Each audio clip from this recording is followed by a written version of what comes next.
Today is Monday, November 9th, 2020. Coming up on Roland Martin Unfiltered, breaking news. Donald Trump's one of his spiritual advisors, one of his black spiritual advisors, Bishop Harry Jackson, has died. Some reports say it could be from coronavirus. Speaking of coronavirus, Secretary of HUD, Dr. Ben Carson, he has tested positive for coronavirus as well. All of this in the midst of Donald Trump denying the reality that Joe Biden has beaten him for the president. They are desperately trying to go to court to sue, throwing out all kinds of allegations. It got so crazy on Fox News that they even just cut off Kayleigh McEnany when she was lying on television.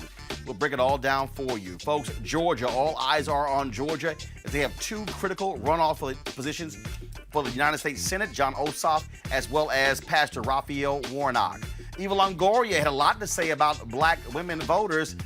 Let's just say it did not sit well with some sisters. We'll also talk with activist Rosa Clemente about what took place. And 80% of white evangelical Christians continue to support Donald Trump. What does that say, though, about them accepting of racism? We'll chat with Reverend Dr. William J. Barber, as well as Reverend Dr. Barbara Skinner Williams. Plus, the Arkansas police chief who tweeted death to Marxist Democrats no longer has a job. Plus, a Fit Live Win segment, how to lose weight holistically. Folks, it's a jam-packed show. It's time to bring the funk. Roland Martin Unfiltered. Let's go. He's got it. Whatever the miss, he's on it. Whatever it is, he's got the scoop, the fact, the find. And when it breaks, he's right on time. And it's rolling. Best believe he's knowing. Putting it down from sports to news to politics. With entertainment just for kicks, he's rolling. It's on go, roll, y'all. It's Roland Martin, rolling with Roland now.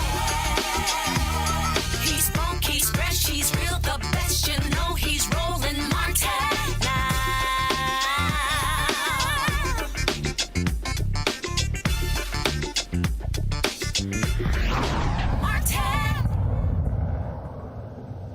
All right, folks, some breaking news. Bishop Harry Jackson, one of Donald Trump's spiritual advisors, a frequent visitor to the White House, has died. According to Religion News Service, his wife found him dead this morning. Now, there is considerable speculation that Bishop Jackson passed away due to coronavirus. He was often on this show. You see the video of him there. He had lost he had lost a lot of weight. We were talking to him on the show. He had just a couple of years ago had taken up swimming and first time learning how to swim, and he said he was getting himself healthy that way. We also were supposed to interview him on this show a couple of months ago for a new book, but the day he was supposed to be interviewed was also the day we did our Chadwick Boseman special when he passed away. That, of course, was in August. And so the statement posted on the church's website, Hope Christian Church in Beltsville, Maryland, said, "It is with a heavy heart that we notify you that our beloved Bishop Harry R. Jackson has transitioned to be with the Lord on November 9th, 2020. Please pray for the Jackson family's comfort and respect their right to privacy at this time." Now, the reason people are speculating on the issue of coronavirus because Harry Jackson was at that, Bishop Harry Jackson was at that super spreader event at the White House when Amy Coney Barrett was nominated to the Supreme Court. That took place on September 26th. He and a number of other faith leaders were there. Now, again, remember, a couple of people who were there tested positive for COVID-19. In addition, he spoke, of course, at the Republican National Convention. He last spoke at the church. This was a video that took place on November 3rd. On November 3rd, where Bishop Harry Jackson last spoke. This was a video that he released just 6 days ago. Go ahead and take it, please. Okay. Give thanks to him and bless his name, or worship him. So the idea is there's a progression. I give thanks to God. It's like turning off the street into a gate of a property. And then I praise God. It is talking about what God has done, how he's been faithful in the past. That often catapults me further into the manifest presence of God. And then as I continue with this overarching sense of thankfulness, I can once again thank and worship him. Give thanks to him Again, and it praise has his not. It name. has not been stated to us that that he passed from coronavirus. No cause is known as of yet. This also happens today, the same day that, of course, Dr. Ben Carson tested positive for coronavirus. Dr. Ben Carson, of course, Secretary of Housing and Urban Development under Donald Trump.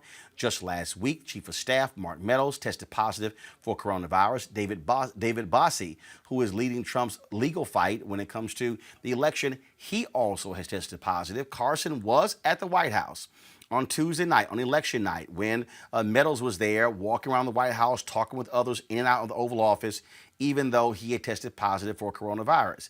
Like so many folks around Trump, they refused to wear masks. They refused to do any social distancing.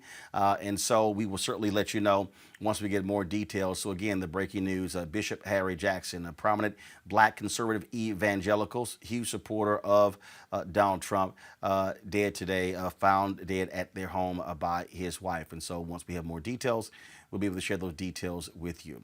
All right, folks, let's go to the election where over the weekend, Joe Biden claimed the necessary states to become the next president of the United States. He, of course, was declared the winner in Pennsylvania. He's still leading in Arizona, declared the winner in Nevada as well, and is leading in Georgia. The Trump folks are fighting vigorously to contest the election. They've gone to court 5 different times. They are 0 for 5 on each one of those occasions. You're seeing how desperate they are. Let me tell you how desperate they are. The head of the General Service, here you have an agency that is designed that oversees all federal buildings, and the head of the GSA signs off on freeing up the money for a transition. Well, she has refused to sign a letter saying the election is still in doubt. The Trump campaign and the Trump White House are complete in denial, fighting every effort, do not want to. Trump has not conceded. Not only that, Senator Mitch McConnell came out today on the Senate floor throwing gasoline on this deal as well, refusing to recognize Joe Biden as the president-elect. That's what you're dealing with when you look at these really mad, upset Republicans all over the country, how they are just beside themselves that Joe Biden has beaten Donald Trump. Now here's the one that's just so hilarious. I give a perfect example. Here in our building, there's an African immigrant brother, huge Donald Trump supporter. And I came in and he was talking about, oh, they cheated. And I said, okay, so explain to me how they cheated in the presidency, but they didn't steal the Senate. But they didn't steal the additional House seats. But they didn't steal some down ballot races. Do you understand how absolutely crazy these people are? They are trying to throw out every possible conspiracy theory. I mean, it's just laughable to listen to them throw all of these conspiracy theories out. I just sit there, and it's just unbelievable. Let me tell you how bad this thing got. Today, Kayleigh McEnany had a presidential briefing. The folks at Fox News even were like, you know what? These are way too many lies for us. Watch this. We want every legal vote to be counted, and we want every illegal vote to be... Well, I just think we have to be very clear. She's charging, the other side is welcoming fraud and welcoming illegal voting. Unless she has more details to back that up, I can't in good countenance continue showing you this. I want to make sure that maybe they do have something to back that up, but that's an explosive charge to make, that the other side is effectively rigging and cheating. I mean, literally, Fox News said, y'all live too cray-cray. I mean, that is what you're dealing with when you're dealing with these people who are besides themselves. Now, keep in mind, Hillary Clinton, when she lost 4 years ago by a smaller margin, let me repeat that. She lost by a smaller margin than Donald Trump, conceded the next day. Now, look, I don't need Donald Trump to concede to know he got his ass whooped. But that's what you're dealing with. Here's Mitch McConnell today on the Senate floor. Listen to this nonsense. According to preliminary results, voters across the nation elected and re-elected Republican senators to a degree that actually stunned prognosticators. Likewise, the American people seem to have reacted to House Democrats' radicalism and obstruction by shrinking the Speaker's majority and electing more Republicans. And then there's the presidential race. Obviously, no states have yet certified their election results. We have at least 1 or 2 states that are already on track for a recount. And I believe the president may have legal challenges underway in at least 5 states. The core principle here is not complicated. In the United States of America, all legal ballots must be counted. Any illegal ballots must not be counted. The process should be transparent or observable by all sides, and the courts are here to work through concerns. Our institutions are actually built for this. We have the system in place to consider concerns, and President Trump is 100% within his rights to look into allegations of irregularities and weigh his legal options. I'm done with him. Let me bring on my panel, Dr. Avis Jones-DeWeaver, political analyst, Michael Brown, former vice chair, DNC Finance Committee, Reverend Shane Harris, founder of the People's Alliance for Justice. I am absolutely cracking up, Michael. The day after the election in 2016, Mitch McConnell congratulated Donald Trump on winning. These suckers, oh my God, this theft, and they stole.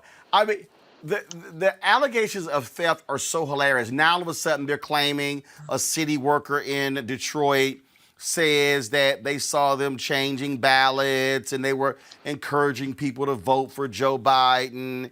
I mean, they're trying to throw everything out here. It ain't gonna work.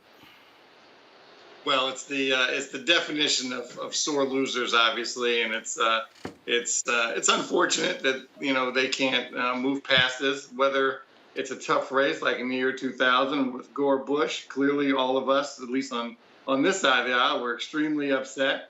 But Gore set the tone by conceding after the Supreme Court made their decision, and the country moved on. Same with 4 years ago. You don't think we were all upset that Secretary Clinton lost? Of course we were. But after she conceded, the country moved on, tried to give this guy a chance. He blew it. It was arguably will be considered the worst president in American history. But besides that, the country and mature people and adults made some statements, really conceding, and people moved on. Clearly, they're not ready to do that. Clearly, and to keep this, the director of GSA from signing off on the inauguration committees is a darn shame. But one more point, Roland, I know you want to go to everybody else. On a personal note to Pastor Jackson, who's from here in the DMV, he and I had a lot of respect for him, didn't agree with him. He and I butted heads a few years ago during the marriage equality discussion here in Washington. I was one of the co-sponsors when I was on the city council, and he was one of the chief opponents to the marriage equality. So he and I butted heads, but I had a lot of respect for him, and Godspeed to he and his family. Avis, to listen to the absolute whining of these people. I mean, when you talk about loser, to listen to watch them just. I mean, they're just. If y'all want comedy, go to the Twitter feed of Charlie Kirk. Oh my God, Senator Kamala Harris is the worst person in the world. I mean, and every time he tweets, I just start laughing at him. You got Geraldo out there with his whining as well. You got Megyn Kelly, of White Santa Claus, is just whining as well. I mean, this is how incredibly childish these people are. They just can't believe that America says, Donald Trump, go to hell. I think it's beyond childish. These people are dangerous. I mean, let's just say what they are. They are dangerous. This administration, we have seen a huge record uptick in the number of hate crimes and the number of white supremacist groups. He speaks to extremists in this nation to the degree that it leads to violent actions. And the way that they are lying And let's just put it on the table. This is a coordinated, predestined lie that they planned. And it was planned from the moment that Donald Trump started to cast doubt on the legitimacy of mail-in ballots during a pandemic, while also telling his minions to go and vote on election day. At the same time, that was coordinated with Republican state legislators, I believe, who passed laws to say that they wouldn't even start counting the ballots until after the election. And so they knew coming into the election that all of the ballots would not be cast on election night. We knew from reporting that he would claim victory on election night, knowing that millions of ballots had not been cast, and that's exactly what he did. So all this fake news that they are perpetuating by claiming illegalities only in Black cities, by the way. So they're not focusing on places where they would have an advantage in any of these rural areas, but they're focusing on Detroit, they're focusing on Philadelphia, they're focusing on Atlanta, for example. So they're trying to disenfranchise us through their lies, while at the same time riling up their minions who are dangerous people. I mean, some of these people just tried to kidnap a darn governor. So this is, to me, it's more serious than they just can't handle the truth. I'm saying that this is a criminal element that has taken over our political system. They are attempting to coordinate a coup, and in lieu of their success, which I don't believe they'll be successful because their lawsuits are just so ridiculous, they are trying to undercut the legitimacy of the next administration, making it that much more hard for them to govern. This is dangerous, it is criminal, and it needs to be called out in every way possible, as early and as often as possible, until we get the rightful administration in office, and that is the Biden-Harris administration. The thing that is just crazy to me, Shane, is these people are so unhinged. I mean, you already saw it today. Donald Trump fired via Twitter the Secretary of Defense, Mike Esper. I mean, this is what you're dealing with. I mean, look, I'm telling you right now, he's going to fire. He's going to fire the head of the FBI, Christopher Wray. He's going to fire lots of people. The head of White House personnel is literally telling people, don't you dare look for jobs. Yeah, no, Roland, this is not only criminal, not only is it dangerous, it's fraudulent. This president clearly does not understand the electoral process. You know, 2008, when Barack Obama was elected, and I was just a younger man at that time, experiencing all of this at 17 years old, watching the first Black president of America walk across the stage. This is the same man who launched a campaign to question his citizenship. But also, this is the same man who was a part of the crowd who has been on Washington, Capitol Hill, that said that they would make him a one-term president. See, their worst nightmare that they wished upon the first Black president has now become the nightmare that they are experiencing now. And it's not just the president.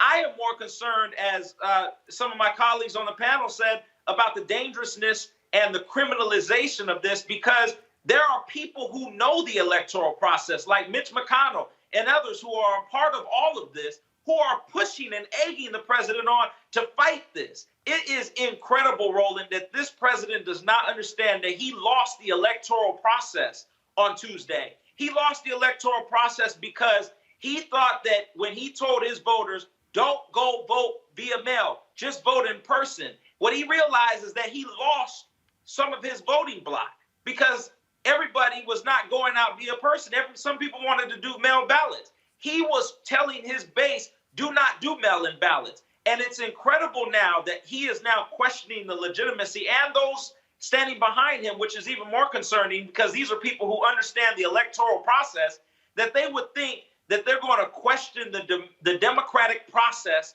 of how people, specifically the president, is elected in this country. I think this is fraudulent. I think it's dangerous. I think it's childish. And clearly, they do not know how to swallow their own medicine that they wished in 2008 that the first Black president would have a one term. No, their nightmare is being experienced in themselves now because their president is a one-term president because he sucked in his leadership, and he could not bring together communities and bring out people to vote in support of him because he was lying about what he stood for. He clearly has no standards, and I'm not surprised that he's questioning the legitimacy of the American people. And if you want to understand how deranged these folks are, Michael, you've got Lindsey Graham out there saying that we're gonna stand with Trump and we're gonna have hearings on the illegal voting. I mean, it's just absolutely ludicrous what you're seeing from these people. But this is also why, Michael, where I keep saying I don't want to hear no bullshit about how we need to reach out to them. How we need to understand the other 70 million who voted for Trump. No. These are people who willingly voted for racist, who had no problem overlooking everything. These are people who don't care. These are people who will say and do anything. This is why I keep saying to Democrats, when you get power, you wield it. These folks have no integrity, no credibility, no dignity. The fact that very few Republicans have actually come out. Susan Collins, she dropped a tweet today congratulating Joe Biden on winning. Mitt Romney, he was on the Sunday shows over the weekend, and he was actually speaking to this very issue. This is what he had to say. The election, it's not just a question of, we have questions about this place or that place. And we should note, Republican election lawyer Ben Ginsburg, who's a CNN commentator, he's looked into these complaints about voter fraud and the like, and he doesn't see any of these complaints as having merit. Election officials in Philadelphia, Republican election officials, and throughout the country say this was a clean election. Does it concern you at all that President Trump and his team are out there saying that he won and lying about the integrity of the election with wild allegations? You're not going to change the nature of President Trump in these last days, apparently, of his presidency. He is who he is, and he has a relatively relaxed relationship with the truth, and so he's gonna keep on fighting until the very end. But I'm convinced that once all remedies have been exhausted, if those are exhausted in a way that's not favorable to him, he will accept the inevitable. But don't expect him to go quietly in the night. That's not how he operates. Avis, let me tell you how crazy these people are, how nuts these people are. Kelly Loeffler now wants the Republican Secretary of State in Georgia to resign because he has said this was a clean election. The Lieutenant Governor of Georgia, a Republican, has said we have absolutely no evidence of voter fraud. Now they're turning on Republicans in these states. Roland McDaniel last week charged that in Oakland County, Michigan, that there was 2,000 fraudulent ballots. The clerk, who is a Republican, came out and said, basically, who the hell are you to question my integrity, and said that is simply a lie. That shows you how dangerous and evil these people are. Absolutely. I mean, they've shown from day one as an administration that they're willing to throw anybody under the bus, including their own people. I mean, how many times does the king of wanting loyalty has shown that he's not loyal to anybody, including his own supporters? This is the same person that left two groups of thousands of supporters out in the cold for hours after one of his super spreader events. This is the same person who keeps on firing person after person after person throughout his time in office, specifically because for some reason they may have told the truth. God forbid, about something. This is the type of criminal enterprise that we have that's running the White House right now. This is not an administration. This is like some sort of crazy family mafia deal that we have that has taken over the government. And it's not just Trump. That's the worst part. It's all his other minions. The Lindsey Grahams, these career politicians, God forbid, they are the swamp, okay, who have now aligned themselves with this criminal mentality. And so I could completely agree with you. The last thing that I'm looking to do right now is to hand over an olive branch to these criminals. You don't negotiate with terrorists. That's what I think of these people as. You defeat terrorists. And so to me, the number one focus that we really need right now, beyond this debacle, is to make sure that those 2 Senate seats that are up for election in Georgia are secured. I do not want to sentence a Biden and Harris administration to a McConnell-run Senate, because there is no negotiation with terrorists, okay? We need to defeat them, put a stake in the heart. And for that to happen, we need to take over the Senate. And so to me, that is my primary focus at this moment. And Shane, that really has to be the focus, because the reality is this here. If Democrats are able to pick up the seat with Pastor Raphael Warnock and John Ossoff, that would be a 50-50 tie in the Senate. That means that on any ballot, any legislation where it's a tie, Vice President Kamala Harris can break the tie. Everything about Democrats has to be focused on those Georgia seats, because we already see exactly what Republicans are going to do if they are in control of the United States Senate. Absolutely, Roland. And I agree with Dr. Avis and what my colleague is saying on the panel.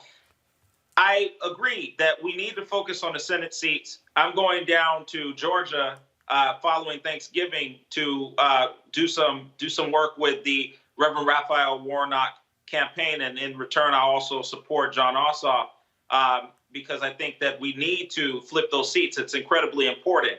And I also remember, Roland, in 2008, when Barack Obama was elected, the goal, obviously, of the Republican leadership was to make him a one-term president. And if you remember, in 2012, he won re-election, but he came back to a Congress and a Senate that it was difficult to get much of anything through. They stonewalled him. So I think we need to focus on making sure that, yeah, we got the presidency. Yes, we actually lost some congressional seats, but let's get the Senate in a majority. However, I would have to disagree with Dr. Avis on the point that all of the 70 million people who voted for the president are racist. I know, or that they are terrorists. I know some people who, in fact, are African American who voted for President Donald Trump.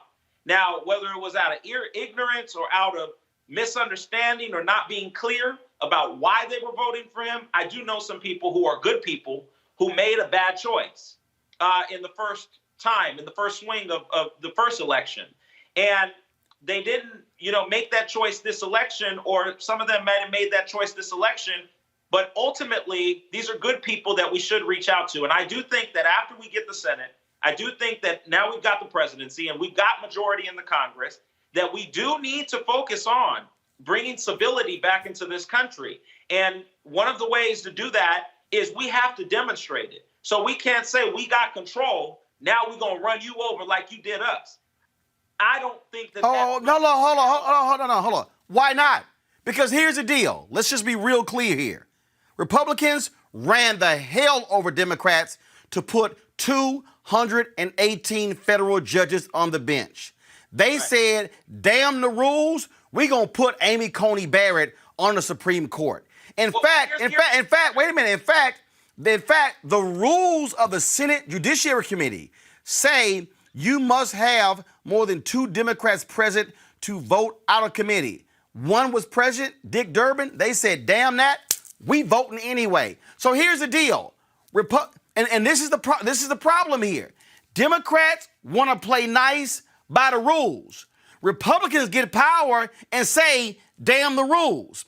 Here's the piece. Since 1969, of the 18 Supreme Court justices that have been named, 14 have been named by Republican presidents. 14 out of 18. So, Shane, I'm sorry. Democrats, The other side has showed you how we gonna roll with power. And Democrats better get some guts and say, I'm letting y'all know right now, we win those 2 Senate seats and it's 50-50, we gonna run a Boston on your ass. We gonna pass bills in the House, we gonna pass in the Senate, because see, again, Democrats played nice with Merrick Garland. I said it then, I'll say it now, I will say it forever. President Barack Obama got played. Senator Orrin Hatch said, oh, Merrick Garland's a great pick, a wonderful pick. I'm like, dog, they ain't never gonna give that person a hearing. Appoint a black woman, which would have been the first in history. You would have had a black woman, all these old white men opposing a history-making sister that would have galvanized voters, that would have galvanized women. Man, wasn't nobody trying to fight for the 104th white man on the Supreme Court. They would have fought for the sister. But Democrats play checkers. Republicans are playing chess. And I'm saying, if you play the game of we gonna follow the rules, they gonna run over you all day. But I don't think that you have to follow the rules per se to try to be civil and to try to be respectful. And all I'm saying is that we don't have to. I think that Democrats can still get in and steamroll, but it's how you steamroll. You can steamroll by cussing folks out and blasting folks, and we gonna flick you off, and we gonna do the same thing you did to us in the same way, or we can do it in a different way. Hold up. Bring dignity back into our democracy. Well, first of all, what's the different way? I'm sorry, Michael, I'm confused here because Republicans have shown exactly how they lead, and you know what ends up happening? They get their way every single time, and Democrats are like, oh man, we shouldn't have done that. We should have done something different. I don't know where we go. And they stand there like, what happened? No, I mean, I would argue that, though, because there has been a history in this democracy of both of these parties playing that same game and that same tune. And that is to push and shove down the throats of everyday people what the agenda is of that particular party. So I would argue that a little bit, Roland. There has been a history in this country of both of these parties. Nah, we ain't talking history. We ain't talking history. We talking the last 12 years. And Michael, the last 12 years, Mitch McConnell said, Michael, in 2016, 8 Obama judges got confirmed. 8. The Republicans confirmed 5 in one day a few weeks ago. Mm-hmm. Yeah, I should have probably said this in the first time you called on me, Roland. I want to congratulate my law school professor, Vice President Biden, for his victory. But I would probably agree with Shane if there was different set of leadership. With this set of leadership on the GOP side, both in the House and the Senate, I mean, Kevin McCarthy came out the other day and said Trump won. I mean, with that kind of mindset and leadership, you cannot bring a knife to a gunfight. We have to stop doing that. Roland, you just mentioned that about how we like to play by the rules and want to be nice and sing Kumbaya. We're not in that moment yet. And maybe we will be after the 22 election or after the elections in January when we flip the Senate seats in Georgia. But until the leadership changes, we cannot have the kind of olive branch approach. It's not going to work. It's like dealing with a bully. I mean, we saw it for the last 4 years. Until you stand up to the bully, they're going to keep bullying you. So we have to have a different approach, a much more aggressive approach. That's why I'm proud of the Vice President and Senator Harris. They're moving forward. They don't care who concedes. They don't care who they get phone calls from. They're going to keep moving forward, getting ready to take over January 20th. So I like that they're not waiting. They don't need to wait. They won, and they can't handle it. This is who they are. And so we have to have a much more aggressive, frankly, thuggish approach to this transition. Avis, I'm telling you right now, I know folks ain't trying to sit here and talk about Ice Cube. I'm telling you right now, the theme song of the Democrats should be No Vaseline. Okay, I will let that reference to Ice Cube go. Okay, I have to agree with that. But let me Fine. be very But you don't want Ice Cube? Scarface's No Tears. I'm cool with all of it. Okay. I'm also into what movie was it when the dude said they can't handle the truth? I mean, all of it. Applies, Jack Nicholson, right? A Few Good Men. There you go. So here, let me be very specific because I'm very specific with my language, and I'm not really into hyperbole. The reason why I called a Mitch McConnell, a Lindsey Graham, a terrorist, and a Donald Trump is because it's not just their rhetoric, as bad as it is. It's the fact that they have an entire media ecosystem that they use as a propaganda arm to spread their lies and indoctrinate their followers. They radicalize their followers through an entire ecosystem of various different media outlets. Fox is only a small part of it.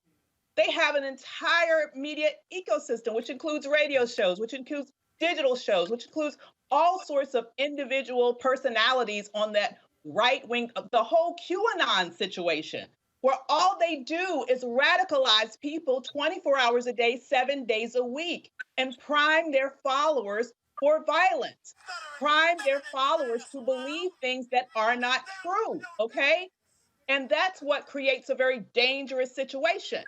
So I'm very specific with my language. That is terroristic activity, and it leads to violence. It's already led to the highest uptick in hate crime that we've seen in this nation for decades. It's already led to a record number of hate groups now having their home right here in America. So, if you don't think, what's happening right now when they are trying to delegitimize this election is that they're also spurring up anger and hatred towards the people who are elected. Now, I do believe that the Secret Service can do their job, but this is a very dangerous game that they are playing. People could die. Let me be very specific. People could die. And that's why it is terrorist activity being propagated by terrorists who are trying to hold on to undeserved power. They are trying now to have a coup so that they can maintain power against the will of the people. That is what's going on now. And that's really how I describe it. It may be shocking for some people to hear that language utilized, but if you were to look at their methodology, exactly what they're doing and what their outcome is that they want to achieve, I don't see any other way that you can describe it. I mean, look, Shane, I hear you on all that civility talk. I know what these cats gonna do. I know what's coming. Here's what's about to come. We about to hear fiscal policy, the debt. Gotta cut. Mitch McConnell's already said, you're going to have to negotiate with me for your cabinet picks. Sure did. Yep. Donald Trump was like, you know what? I ain't wasting my time even going there. I'm just going to name them to interim positions. That's what Biden should do. I'm telling you right now. You cannot negotiate with terrorists. No. And what they are going to do, they are going to try to bring Joe Biden down to his knees. They are going to sit here and I'm telling you, what they've already shown what they're going to do. I'm telling you right. Look, I know this is rough for some Democrats. I know it's rough when you talk about how you got to operate, but I just think, you know what? I think Orlando Jones said it best in the movie Biker Boys in terms of the attitude you got to have to deal with them. Go. Stuttering and standing your ass around. Get down on your knees and bow that ass down. What? That's how you got to operate. I'm telling you, these thugs, they don't know. They ain't playing nice. Yeah. McConnell, Well, McCarthy, yeah. Graham, all of them, they will unleash hearing after hearing after hearing after hearing. That's why everything has got to be on Georgia. No, I would agree. And that's why I'm headed to Georgia. That's why I'm going to walk and going to canvass and going to work for my good friend, Reverend Raphael Warnock, because and John Ossoff, because we cannot afford to lose those 2 seats. It is critical. And that is why people need to understand, everyone's been focused on the presidency, but we have to think about Georgia, because without that majority, without those 2 seats, we are going to be in a place, as you said, Roland, and the rest of the panel, that we are going to be in a place where the Republicans are going to try to deadlock every single appointment and stall every single bit of work that Joe Biden and Kamala Harris are going to try to do. So I think I totally agree. I just believe that we can do this. We can do this in a way that is, in some level, civil. I believe we can push that agenda. We can create that path. We can fight, and we can fight with our fist. We don't have to be, go to the corner and cry. We don't have to go to the corner and sit down and take it. However, we can do this in a way that is still teaching these folks that civility is still needed. We don't need in our own communities across the country a kind of climate where the regular person who voted for Donald Trump, the regular person who thought that Donald Trump was the change that was going to drain the swamp, as he said, and all he did was fill it back up. We don't need those people in our communities across this country. We don't need that kind of division. Wherever we can try to take that division down, we should try to do it. No, here's the deal. But here's the deal, though. Here's the deal, though. What we got to understand is what took place to black people. We need to understand the massive amounts of misinformation that was targeted at black people who were buying into conspiracy theories. A lot of brothers who were talking about the Illuminati and all that sort of nonsense. Russia knew exactly what they were doing in 2016, and then Trump and his folks came right behind it. We broke down here how the Trump campaign had a targeted plan to disenfranchise and keep black folks from voting in 2016. And so we saw exactly what was taking place. Again, hey, I'm going to give you one more Orlando Jones, Michael Brown, in terms of, again, the attitude the Democrats have got to operate with being in charge. Watch this. You keep campaigning for this ass whooping, you're going to get elected.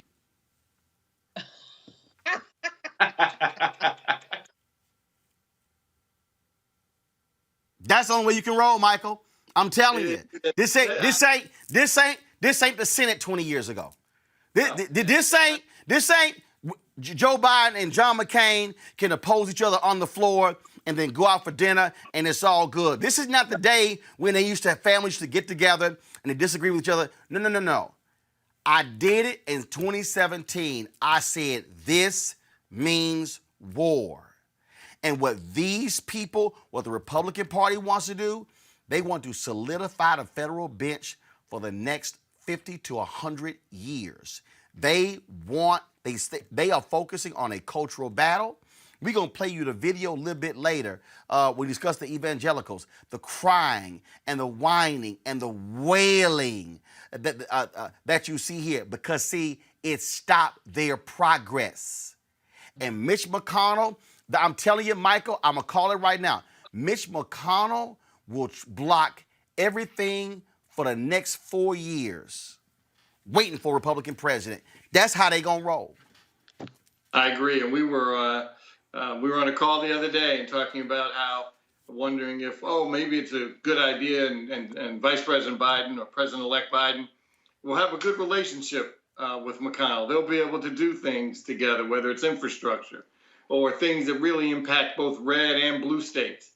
And there's a divide. There's some people that have the thought process that Shane has, and there are other folks that have the thought process that Good Doctor has, and then we'll see kind of what happens, but I think most people, and I think most importantly, the president-elect and vice president-elect think they need to have a much more aggressive approach and taking a no prisoners approach, because the federal bench, frankly, is almost solidified. I mean, McConnell and Trump got done what they needed to get done over the last 4 years relative to vacancies. Obama, frankly, and I know a lot of Obama lovers, and we all are, I get it, but he did a poor, terrible job relative to the federal bench. Now, I understand McConnell did a lot of blocking, but in those first couple of years, when he had the Senate, he could have flooded it just like 45 did. He chose not to. That wasn't a priority.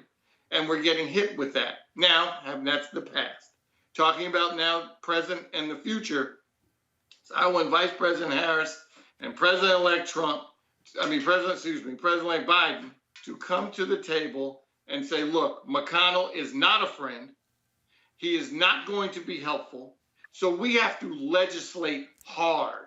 I mean, the kind of legislation that you're going to put in front of the Senate that does help red and blue states at the same time. So these folks get phone calls from their constituents saying, why aren't you supporting that bill? Yeah, I don't like Biden, but this bill is going to help me. It's going to help my family. It's going to give me a job. It's going to make my quality of life better. This is where legislation becomes important, because the court part, you certainly can't rely on. You can't rely on McConnell opening the doors and saying, oh, great, whatever Nancy Pelosi wants to do, I'm going to pass.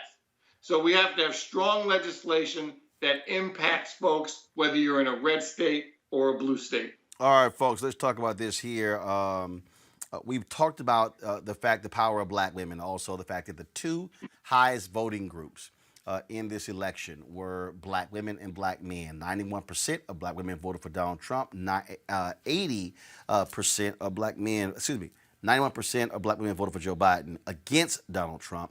80% of black men voted for Joe Biden against Donald Trump. A sister sent me an email. Her card is on my desk. I'm sorry. A sister sent me this T-shirt, y'all, today, and it says "Vote like a black woman," which was pretty funny. And Eva Longoria, who is a Democratic activist, she's an actress, but let's just say she got in a little hot water over the weekend when she said this on MSNBC. Power, and does the Democratic Party understand why it's back in power? Yeah, I think you bring up a good point. I mean, I think, campaign financing needs to be looked at. I think the way in which we campaigned, there were so many false ads in Florida in Spanish. Spanish wasn't regulated the same as in English. And so I do think we need to take a look at that. Again, our work is just beginning. But I want to talk about what you just said about the women.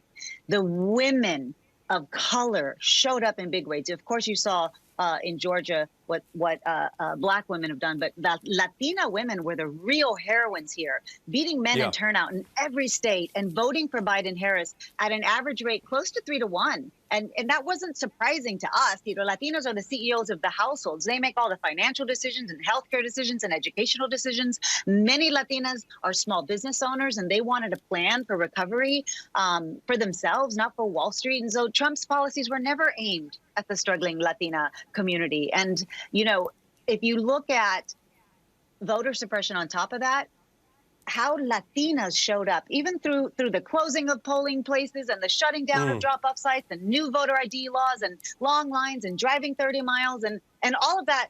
And on top of that, restrictions and safety protocols of a pandemic. That spirit and perseverance that Latinas use in their daily lives, the struggle to pay their bills and the struggle to show up to their jobs and homeschool their kids and take care of their elders, that's the same perseverance and spirit they use to show up at the polls. That did not sit well with a whole bunch of sisters. Eva Longoria got ripped for those comments, giving the impression that she was dismissing black women and said Latina women were the ones who were doing it. But this is so when she got criticized on that, this was what she posted on Twitter. I'm so sorry and sad to hear that my comments on MSNBC could be perceived as taking credit from black women. When I say that Latinas were heroines in this election, I simply meant that they turned out in greater numbers and voted more progressively than Latino men. My wording was not clear, and I deeply regret that. There is such a history in our community of anti-blackness in our community, and I would never want to contribute to that. So let me be very clear. Black women have long been the backbone of the Democratic Party, something we have seen played out in this election as well as previous ones. Finally, Black women don't have to do it alone any longer. Latinas, many who identify as Afro-Latina, Indigenous women, AAPI women, and other women of color are standing with them so we can grow our collective voice and power. Together, we are unstoppable. Nothing but love and support for Black women. Everywhere, you deserve a standing ovation. Rosa Clemente is an activist, and she Rosa dropped a couple of videos on Instagram last night, right after this whole thing happened. She joins us right now. Rosa, glad to have you back on Roland Martin Unfiltered. So you were real quick with the reaction. I saw Tamika Mallory's tweet saying, hey, we need to get together with Rosa, Carmen Perez, Linda Sarsour, and have a conversation with Eva Longoria to deal with this. Just share your thoughts about this whole back and forth in this dialogue after Eva's appearance. Well, yeah, thank you for having me, Roland. So for people that don't know me in your audience, I identify as a Black Puerto Rican woman, not Black and Puerto Rican, but a Black Puerto Rican woman. And a lot of my scholarship and my PhD that I'm completing now is specifically looking at Black Latinos in the United States within the Black radical tradition and part of the Black long freedom struggle in this country. So when I heard that, I immediately responded because it was an anti-Black statement, right? And it is very critical that even though I identify, and there's other sisters like me who identify as Black or Afro-Latina, that I also respect the particular freedom struggle of African-American women, and not just now, but as long as they've been here, especially those that come out of enslavement. So I dropped my Instagram and it got a lot of views, and then I talked to Eva. We have a fellow sister common with us, Carmen Perez, one of the founders of the Women's March, and I had a good conversation with her. And then today, me and other sisters had another good conversation with Eva. And what I mean this, she is going to make another statement because people also didn't feel that this first statement she made was what it should be. Basically, I messed up. I'm sorry. I have things to root out. And many of us in the Latino community have to consistently be rooting out anti-Blackness. But I also say that there should be a little bit of grace given in this respect, that we talk about anti-Black racism, right? And I always tell people, especially all of those Latino people, that we're not a monolith, right? It is very true that unfortunately 33% of Latino men voted for Trump. And I actually think that's also the patriarchy. Like, I think if Joe Biden, vice president, was Cory Booker or Julian Castro, that number would have been lower, which really speaks to what we call machismo and patriarchy, not just with Latino men, but also within, some African-American men and communities like that. So I don't speak for Eva. She's going to be speaking. We're going to do some concrete things to really hone in and keep outrooting what we say in the Latino or the Afro-Latino, Black Latino community is we talk about rooting out anti-Blackness, right? Rooting it out. There's a saying in our communities, pelo malo or pelo bueno, good hair or bad hair. That all leads to why particularly those of us that are African descendants, right, often don't identify as Black because there's not even a category for like Afro-Latinos or Black Latinos to identify. We're not ever in any census data at all. So I don't know if people fully understand. There are millions of Afro-Latinos in the country that not only identify as Afro-Latino, Afro-Latina, as Black Latino, Black Latinx people, and also put ourselves within this Black freedom struggle. And I want people to understand that. Lastly, on this point, what I would say is that as a Puerto Rican, I also have a very different experience than all my other brothers and sisters from Latin America and the Caribbean. What is that?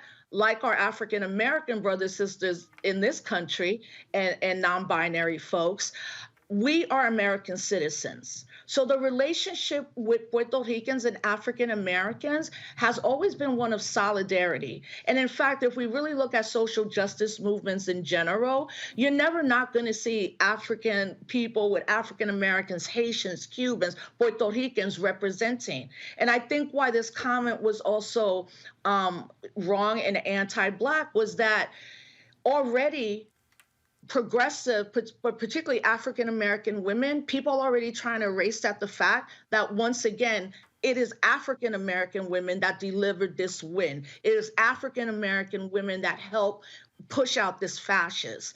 And that is very incumbent on people like me and Eva to do more work within our communities, to see that we have a history of working together. And the larger thing is, this is what white supremacy loves. So why continue to feed on that? So we have work to do in our communities, and she's committed to that work, and so am I, along with some other brilliant sisters like Carmen Perez. I had reached out to a very well-known Black actress who is close friends with Eva Longoria last night and said, let her know. We would love for her to come chat with us here because I think it's important to also have the conversation with Black folks on Black platforms. Because there are because the thing that we do have to deal with here, and to your point, we're seeing it in the numbers. We're seeing it. The reality is you do have an issue of misogyny. Kamala Harris is the vice president. What happens if she runs for president in 2024? What happens if she runs and Joe Biden runs in 2024 and she runs in 2028? We also have to deal with the fact that we are 23 years away from America becoming a nation majority people of color. We have to deal with the reality, of race. We have to deal with the reality of white Hispanics. We got to deal with the reality of how Cuban voters think and see themselves. How the Latino in Miami is different than the one in Chicago, than the one in California, than the one in Florida, than the one in Arizona, and we have to deal with the issue of racism within the Latino community. I remember on the journalism side how they really went after Telemundo and Univision by saying where are the dark-skinned Latinos?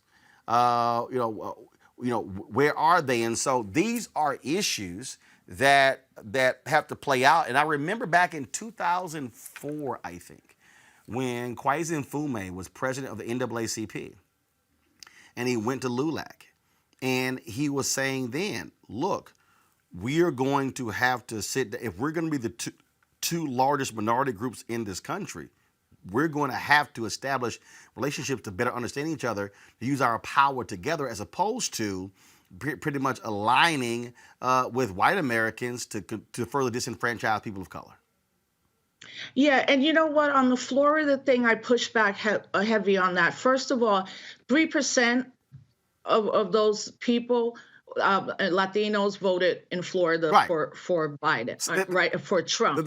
First of all, the reason I mentioned Florida is because what has to happen is we have to look at Latinos not as Latinos, but in that case, Cuban Americans, Venezuelans, Puerto Ricans, folks who are Peru, folks who are from Brazil, and people. You can't just simply assume everybody is the same. I'm from Texas, and so I see Mexican Americans a lot differently than Cubans. In fact, I remember there was a guy who ran, Orlando Sanchez. He ran for mayor of Houston, and he was trying to really get the Latino vote, but it was like, dog, you Cuban, you're a Republican.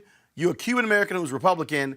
They were like, no, we gonna go with the Black guy Lee Brown, and we saw that. So, what I'm trying to say about Florida is that nobody's talking about the 84% of Puerto Ricans that are in Florida. Right. They actually now, Puerto Ricans post Hurricane Maria, we're 1.5 million in Florida, and I think I spoke to you about this during the whole thing that It would have been great for Biden and Harris to actually talk to Puerto Ricans, who still came out 84% and voted for them. They could have flipped. Puerto Ricans are the swing vote in Florida. It's not the Cubans anymore, right? In Pennsylvania, Puerto Ricans are becoming a swing vote. So what you also say that you're acknowledging, which is important, is like there's this amorphous 65 million Latinos. Well, what does that mean? And that's why I specifically always identify as a Black Puerto Rican, right? Because I know ethnically and nationally I'm a Puerto Rican. But if I want to be within conversations in race, I also have to say, well, look, even though I racialize myself as Black, there are these nuances. But what I think is still missing is that we don't talk enough about our solidarity with each other, that people are working on this and rooting this out. And actually, as someone that's been part of Black Lives Matter for the last 6 years, I am so heartened that I've been doing this work for 25 years. That's an entire new generation of Afro, Black, Latina women, Latinx folks that are like, we are here, we are dealing with anti-Blackness, we are in solidarity with our brothers and sisters, and we're also going to prove and show up from now on. So then, of course, when Eva makes that mistake, the anti-Black statement that she made, how do we deal with it? We call her. She has to have accountability. She's going to put out another statement. And I'm going to keep working in the work that I've been doing, which is to keep uplifting the fact that there is a growing number of us who identify that way. And we have to now think about the data and geographical census data that we can glean. Because in 2016, the Pew Research Center said that over a third of, quote, Latinos in the United States identify racially as Black. But we often don't hear that narrative. And honestly, I think you're one of the only few people that I've always gets the nuance to it. Well, that's because, but Rosa, let's just be honest. The problem is because you got mainstream media filled with largely white folks. You got very few Latino, Hispanic commentators, contributers. You got very few. They're all white passing. They don't want people like me. They don't want, and honestly, I'm not that dark, y'all. Obviously I'm African featured over in here, but yeah, they don't want us. And the other thing that's happening too is that I feel like all the media right now needs to be called out on this. Why don't you talk about the fact that more white women voted for Trump in this election than in 2020? 55%. In 2016. Increase of 2 points. points. Not to say we shouldn't deal with the comment that was made. What we should be saying is like, take accountability, because that's a lot about what we talk in the movement. So someone takes accountability and then the actions speak louder than words. That's what Eva's going to do with a lot of us. And we're going to actually build out a whole series of conversations. But I think it is very interesting that the media continues to harp on where was the Latino turnout? What about the African-American men that voted for Trump? What about your white women that voted against themselves, and continue to vote against themselves? That to me is very scary, but also let's call out what we see. At the end of the day, Black and brown folks came together, particularly younger people. I might not be down with this whole Democratic Party, two-party system, but I'm sure that we got to remove that fascist from office for all of us to actually survive and thrive. Rosa Clemente, always a pleasure. I appreciate it. Thanks a lot. Thank you, Roland. Appreciate it. Folks, got to go to commercial break. We come back. We're going to talk about white evangelicals. Oh, they love them some Trump. How do we deal with their, in the words of Maxwell, fistful of tears?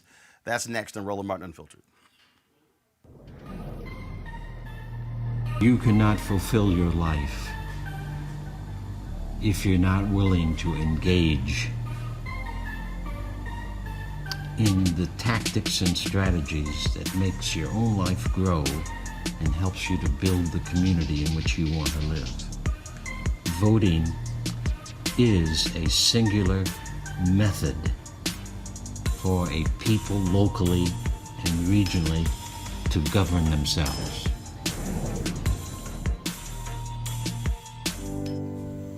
I'm John Ossoff, and the path to recovery is clear. First, we listen to medical experts to control this virus. Then we shore up our economy with stronger support for small businesses and tax relief for working families. And it's time for a historic infrastructure plan to get people back to work and invest in our future. We need leaders who bring us together to get this done. And that's why I approve this message. From the day we started this campaign, we made it a priority to talk to Georgians wherever you live. Representative Warnock, so good to see you again. Thank you so much for doing this. So excited about your campaign. Georgia needs a senator who will stand up for health care, who will stand up for Medicare, who will stand up for our children. We need leaders who will not forget who sent them there in the first place. I think he'll stand up for me. We already voted for you. I think he'll stand up for everybody in Georgia. Augusta, Savannah, Valdosta, Columbus. They may be miles apart on a map, but the challenges we face are quite the same. You're completely behind you. Thank you so much for running. It's not about him.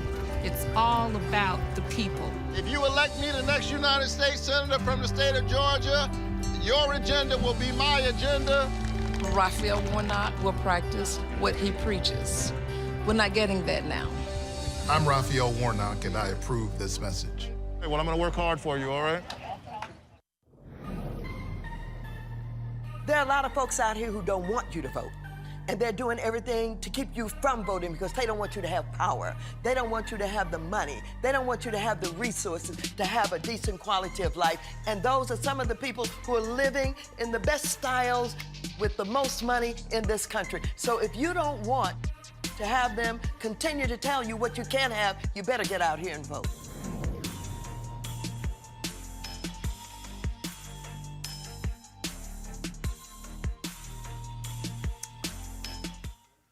You saw those two commercials for John Ossoff and Raphael Warnock. Evangelical voters are going to be playing a critical role in Georgia on January 5th. Now, surveys of early voters and exit polls this year showed between 76 to 81% of white evangelicals and born-again voters supporting Donald Trump. That's according to the National Election Poll and AP Votecast. Now, the conservative evangelical Christians who helped send Donald Trump to the White House 4 years ago stuck by him in 2020. White evangelical voters made up 23% of the vote nationwide and overwhelmingly favored Trump, with about 8 in 10 backing him. Let's talk with Reverend Dr. William J. Barber, President and Senior Lecturer for Repairs of the Breach, and Reverend Dr. Barbara Williams Skinner, co-chair of the National Black Clergy Network, and also Reverend Jamal Bryant, Senior Pastor of New Birth Missionary Baptist Church. Jamal, I want to start with you for a couple of reasons. Last week we played the video. A lot of people saw the video of Paula White, and she was, praying against everybody for Donald Trump, for him to win, and then she got a lot of pushback and criticism. And so she dropped this video here as a way of talking back to her haters. You have my number. I've got over 6,000 people that got my phone number. You got my number, all right? You know exactly. I'll be bold enough to say how to call me. Don't be a coward and put something out on the internet when you have my number. Call me. Call me. Because we'll sit up here and I'll have you come here and we'll talk about it. We'll sit here. Don't have me call some things out. You call. Okay, I expect the world to. You guys go ahead. Well, Jamal, she said, don't have me call some things out. Well, Paula, let me call a few things out. Jamal, on August 22nd, 2017, after she made some previous comments on Jim Bakker's show, I sent her an email and said, we need to talk. She responded to me saying she would do so when she got back out of the country. She said her comments were taken out of context. She never called. Then on November 21st, 2017, I emailed her again saying, we need to talk. She said, quote, I'm fly to Ghana this Friday, looking forward to being back there. I return the following week. Let's talk when I return. She never called.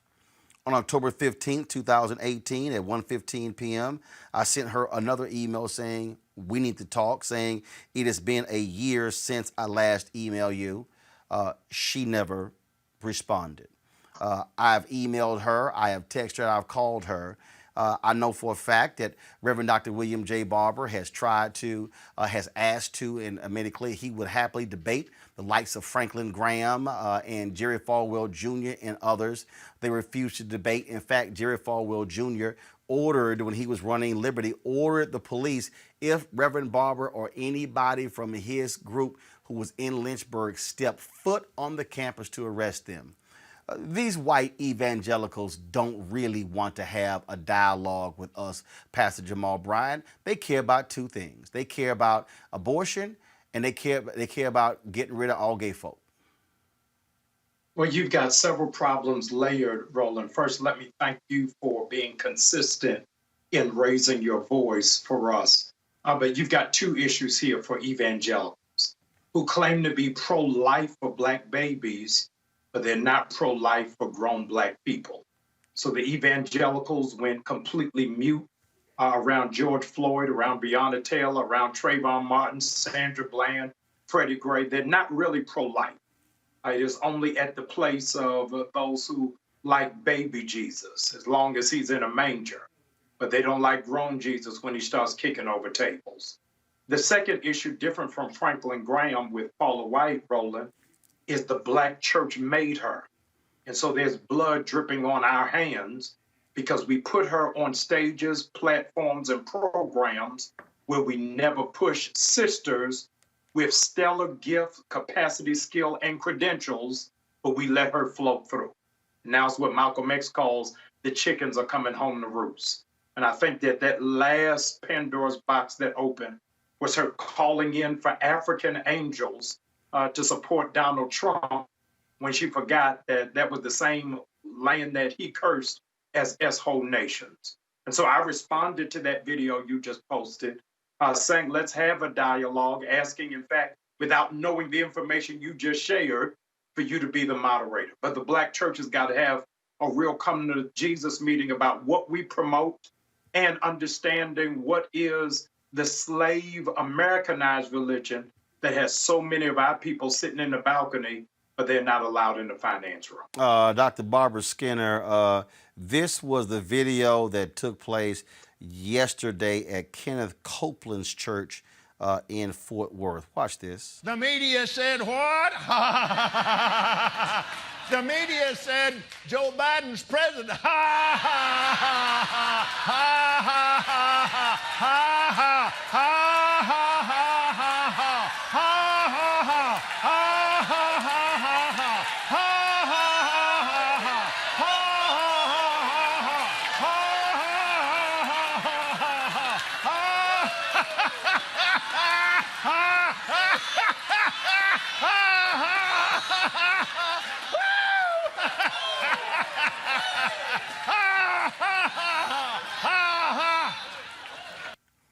Well, they can laugh all day, Barbara, but he president-elect.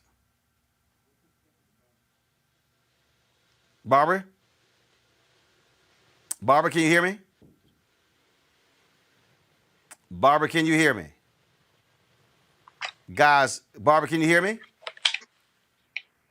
All right, y'all, let me know if Barbara, can you hear me?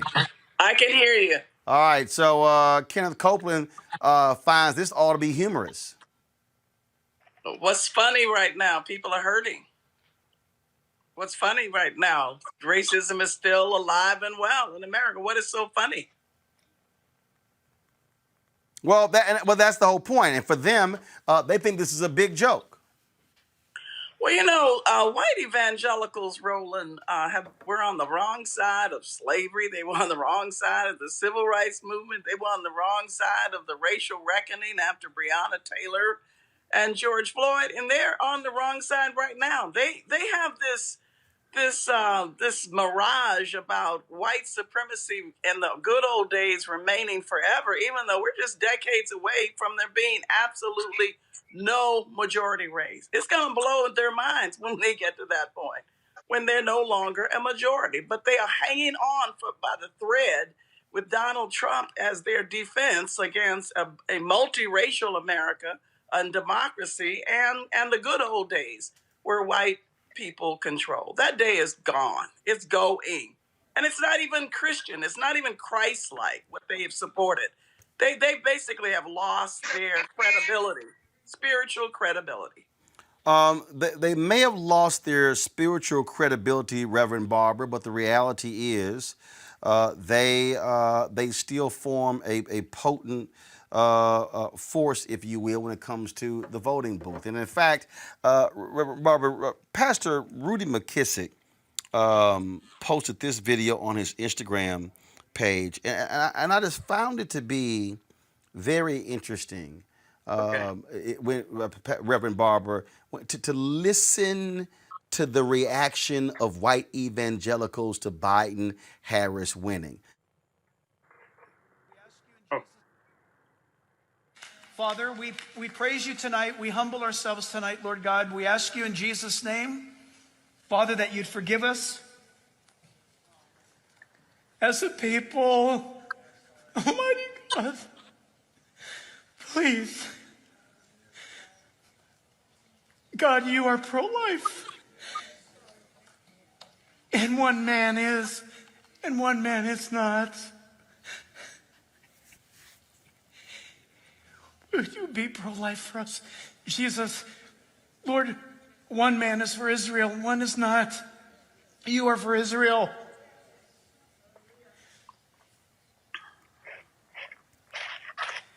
Lord, one man is for our military and our police, and the other is not. You are. What will we decide? What message will we send you? Jesus, forgive us as a people. We have slept. Reverend Barber, I can't play all that. Here's what I just heard, Reverend Barber. He mentions pro-life. Right. He mentions the military and law enforcement.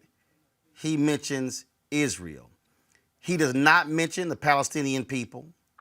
He does not mention the fact, Reverend Barber, that Joe Biden got more military votes in these key states than Donald Trump did.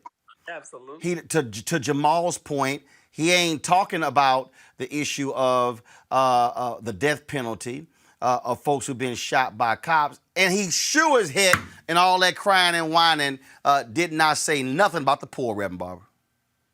Well, you're exactly right. And he got the repentance part right, but he's doing the wrong repentance. If you go down the list of things Jesus listed in Luke 4:18 and in Matthew 25, he isn't praying any of that. He isn't praying any of the Beatitudes. Now, it is important, Roland, that I think when we talk about these evangelicals, first of all, when you look at biblical evangelicals, the white abolitionists were evangelicals.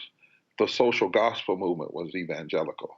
The evangelicals we have today, they stole the term. They hijacked it during the time that many of them were, and it actually started before the civil rights movement.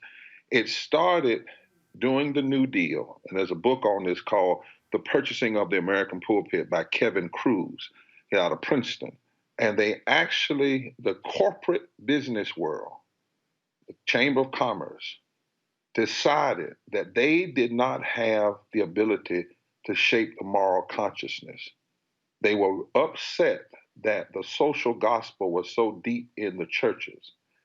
And they gave a man out of California some money, big money. And his job was to purchase the American pulpit.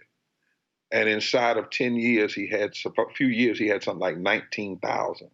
And if you trace from there to the moral majority, to the so-called religious right, they all flow out of there. That's one thing you ought to understand about this. Secondly, you know, my dear friend Jonathan Hartgrove grew up in white evangelicalism, and he's now writing some of the strongest books against it and standing against it. Young people are leaving them in droves. They don't like to talk about it, but if you read some of the other, they're leaving them. There's a whole group of Christians now called red letter Christians who have left this so-called white evangelicalism. They work with us in the Poor People's Campaign. They just moved on. But then there's another dynamic, Doc, and that is, you know, a lot of black ministers supported Trump, supported Reagan and Bush. They supported the governor out of Ohio, Kasich. And when you look at their policies, the only difference between them is Trump's craziness. And that's something we're going to have a discussion about because we have some of that same stuff happening inside of the Black church that has supported, some of these Republicans whose policies were just extreme. Remember, Governor Kasich was the one that cut welfare and put people out. Look at where Ronald Reagan started his campaign. Roland, you and I have talked about this in Philadelphia, Mississippi. Look at what he did. Look at what George Bush did. George Bush left Obama the recession. Obama had to pull up out of it. We have to be careful not just to be moved by people who now say they were against Trump or for Trump, because Trump is a part of ism. And you and I were talking about it the other day.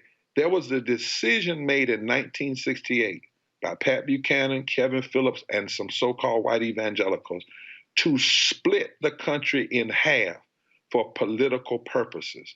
That was their goal. And they said they would always disavow it. And if they did it, they could survive and rule the country politically for the next 50 years. Well, this is the 52nd year of that. This is the 52nd year. And what scares them the most is that is Georgia churning, North Carolina, these southern states, because that was the goal. But behind it, even beyond abortion and prayer in the school and being against gay people, that's the stuff they put out front. They used to put out front segregation. They can't do that anymore. But if you look even deeper, the candidates they support are all pro-corporate. They treat corporations like people and people like things.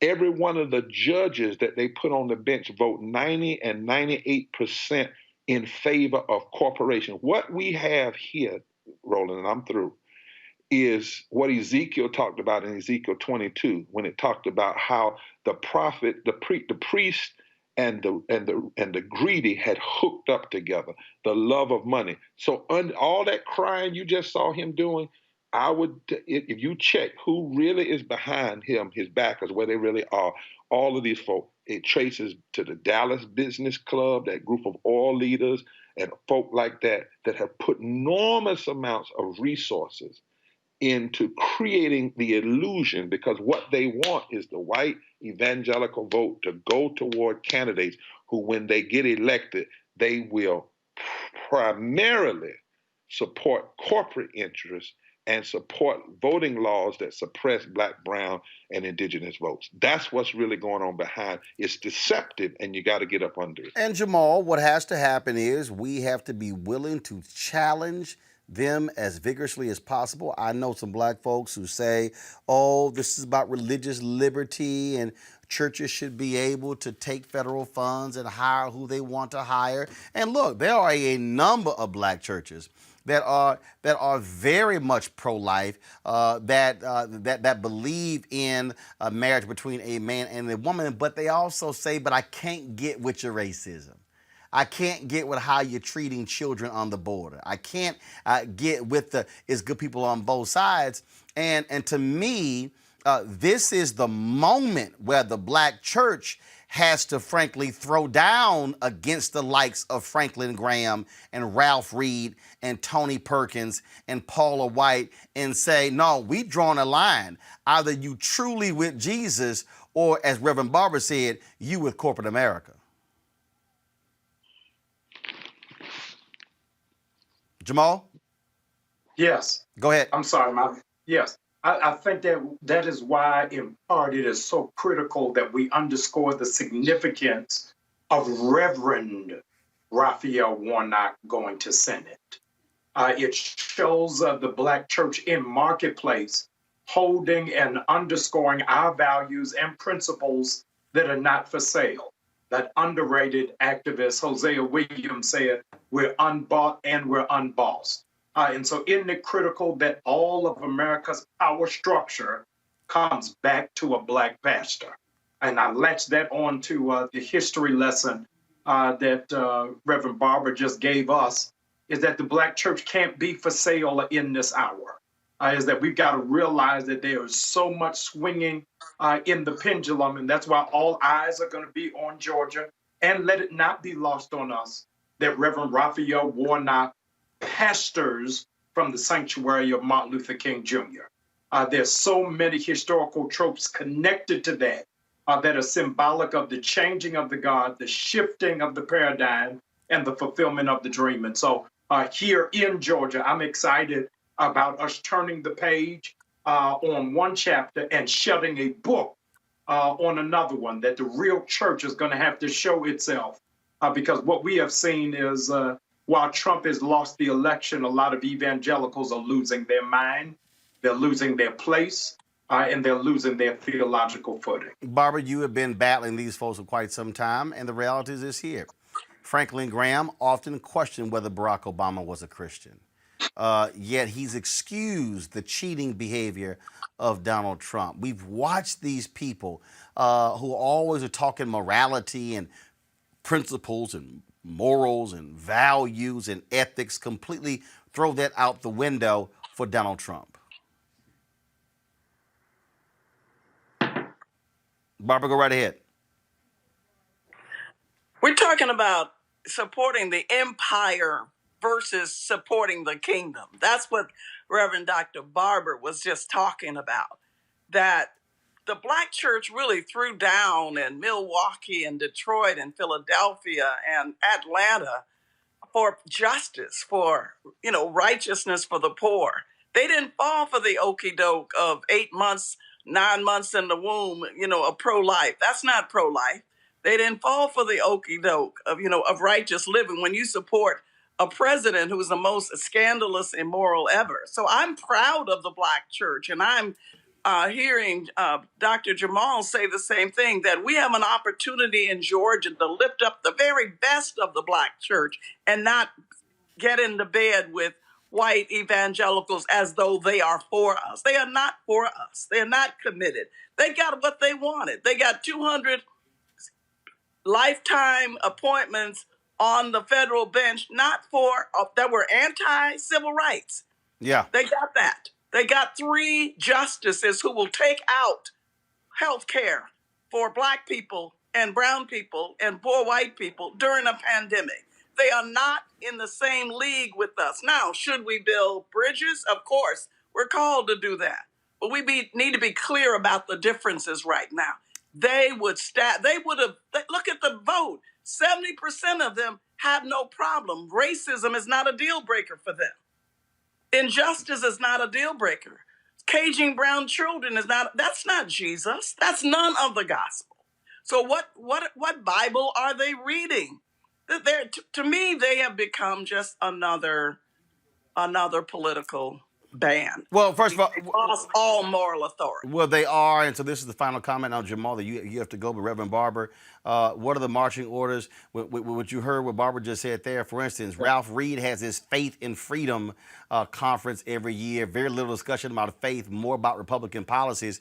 That's one of those events, Reverend Barber, where I dare say several hundred black clergy should just show up and roll up at their conference. So what are what for you? What are the marching orders? And Jamal, I know you got to go, but I want to get yours taking this. What are the marching orders for black clergy going into 2021, dealing with these white evangelicals in the age of Biden-Harris?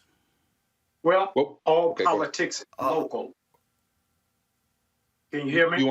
Jamal, hold on one second. Reverend Barber, go. Then Jamal. Reverend Barber, go.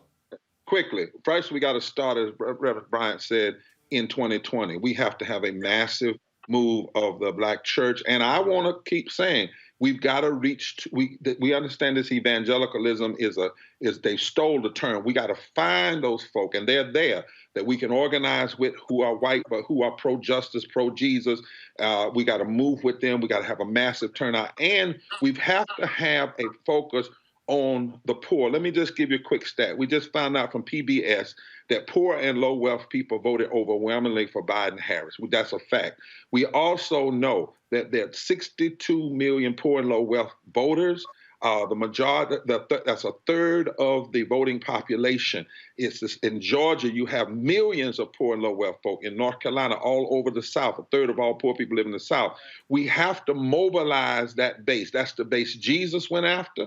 That's the base the prophets went after, and that's the base we have to go after as a matter of faith, and we have to present policies that are going to transform their lives. Why I love the fact that Reverend Warnock is saying, elect me, and you're going to get $15 and a union, because that means 49 million people would rise up out of poverty the moment that happened. Elect me, I serve Jesus who never charged the leper a copay, so elect me, I'm going to make sure people have health care. That can resonate even in Georgia, even in the South. And when it does, that's how we break the back of what white evangelicals and the business corporate world have done to deliberately split poor black folk and poor white folk. As Martin King said in '65, they are deliberately split by the aristocracy, by the rich class, by the bourbon, because they have the potential to form a new political base. That's what we have to do, and we can do that uniquely, just like Frederick Douglass and William Lloyd Garrison. William Lloyd Garrison was a white evangelical of his day. Frederick Douglass was an AME Zion preacher, but they came together and formed the abolition movement. We can do those same things today, and we have to. Jamal, go ahead. Marching orders.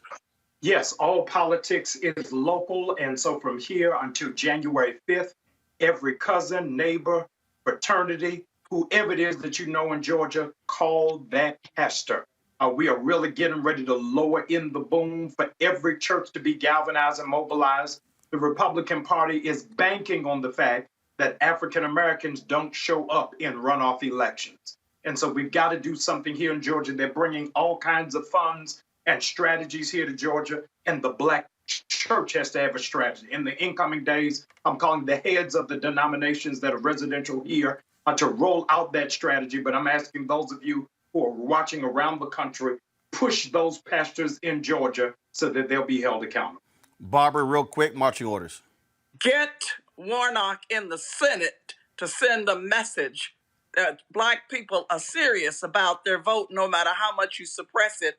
Go after young white evangelicals. The drop from 81% of white evangelicals for Trump in 2016 to 76% this election was young white evangelicals. Go after them. They are more akin to those who were protesting than they are to this empire building older white evangelical crowd. All right. Reverend Dr. Barbara Skinner Williams, Pastor Jamal Bryant, Reverend Dr. William J. Barber, we appreciate it. Thanks a lot. God bless you. I want to go back to my panel here. Michael Brown, Avis Jones-DeWeaver, and we're going to go back to bring Shane in. Avis, I want to start with you. I mean, the reason this is important, Avis, and I know there are people who watch it say, I mean, why are you worrying about white conservative evangelicals? Because here's the deal. The level of intensity, Avis, by which they vote. People right now are trying to figure out what happened in this election. They're like, I don't understand. I don't understand. The polls showed this, here. Here's what the polls cannot do, Avis. The polls cannot gauge intensity and surges. They can't. 2008, Obama wins Iowa.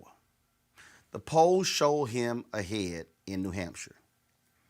In the final 24 hours, Hillary Clinton, when she had teared up, when she was at a town hall, the day of the election, surge. I remember I was on CNN. They were like, well, I don't understand. Lou Dobbs was like, I don't understand. The poll said Obama's going to win. I'm like, dude, look at the poll.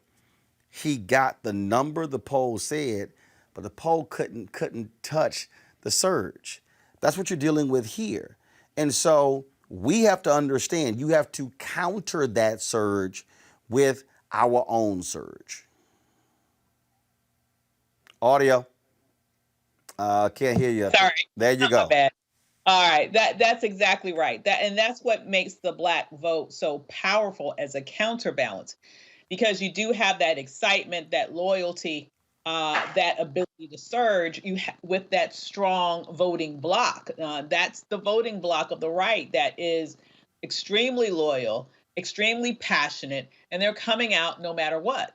And so to counteract that That's exactly why the Black voting bloc is so especially important. And as was mentioned, in terms of this Senate race, it is true that the other side is counting on the fact that our turnout will drop because it's not a presidential election. Let me tell you, those evangelicals will be there, and we need to be able to counteract that. Please. Michael Brown, to you again.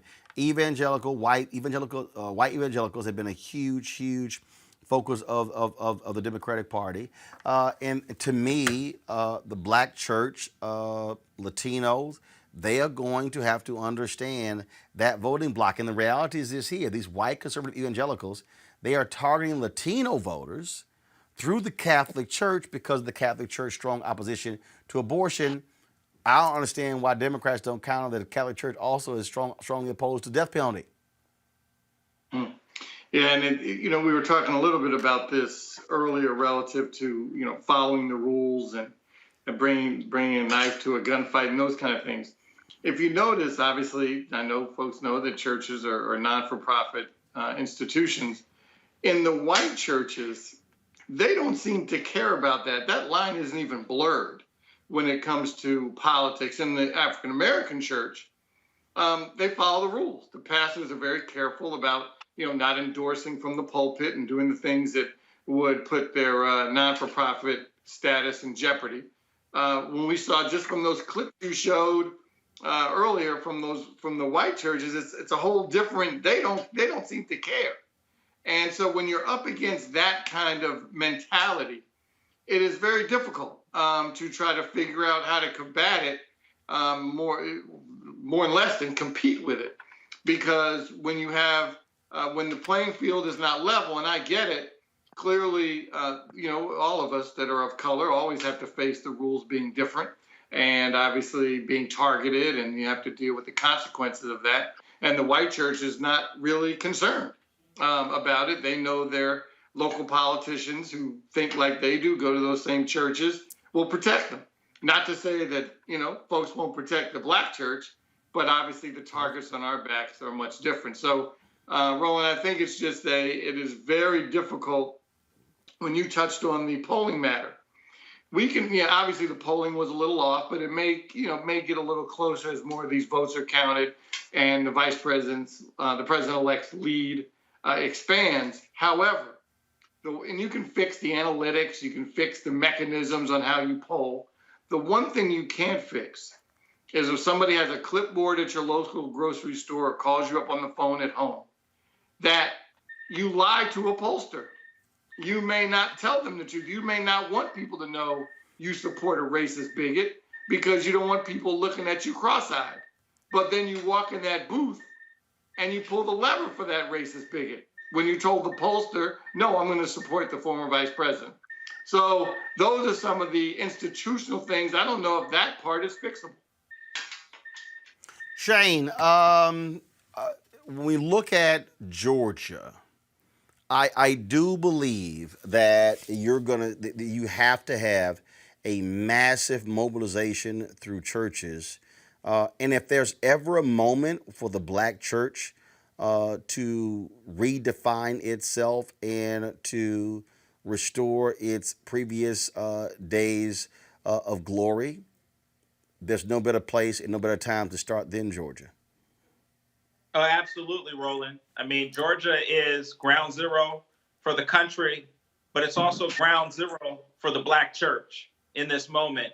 And it is going to be imperative for the churches across the state of Georgia, especially since a well-known African-American pastor who is respected across this country and leads arguably the most prominent African-American church, Ebenezer Baptist Church, in the context of history in Georgia and really across this country. It is going to be imperative that the Black church understands its mandate in this moment to be the prophetic voice in calling for the kind of equity and equality and justice, but really the freedom that needs to ring in this country. And it is through the leadership of what we can get out of the Senate race that will be taking place. So yes, I agree 100% that ground zero in America will be the Senate races in Georgia, but the ground zero in Georgia for the Senate races will be the Black church,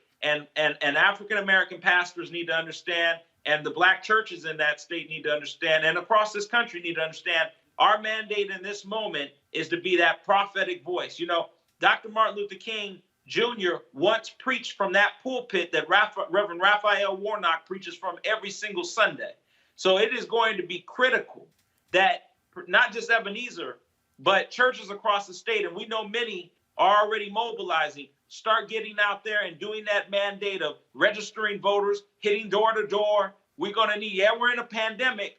We wear our masks, we social distance, but we've got to get out there. And that is why I'm headed to Georgia, because it is critical that we touch people, feel people, and the church does what it always, the Black church does what it always has done, which is bring a level of comfort and a level of understanding and a level of solidarity in our community that it always has been. It was the place where we gathered and we sung our way out of slavery. We are going to need to sing and preach and push our way spiritually into this freedom that we are pushing for in getting the Senate where it needs to be, so that we can really get our country back in position to really do the things that our communities need across this country. And it's going to be, ground zero is going to be the Black church. Got it. The Senate races. Folks, we all often talk about these stories. People always say, oh, a few bad apples. I keep saying what happens with a lot of these white cops. In Marshall, Arkansas, Police Chief Lane Holland has resigned following a strong rebuke from City Mayor Kevin Elliott, condemning his comments made on the conservative messaging site Parler. Here's some of Holland's post. This is what he wrote. When this is over and Trump is president for 4 more years, do not go to sleep. Do not forget what these Marxist Democrat bastards have tried to do.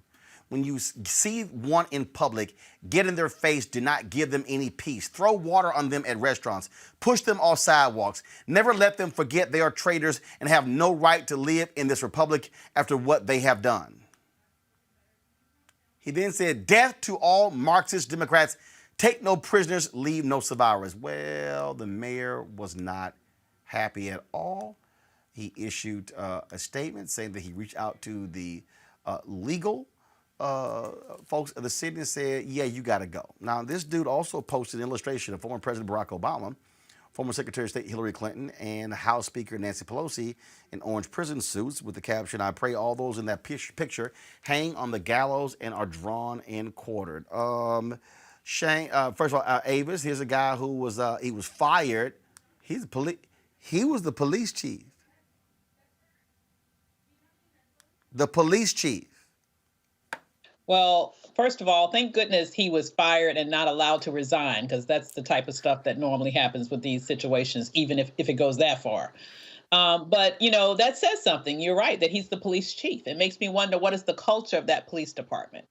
What are the people who are working under him likely to subscribe to in terms of their beliefs, and how do those beliefs play out in their actions when they interact with the community?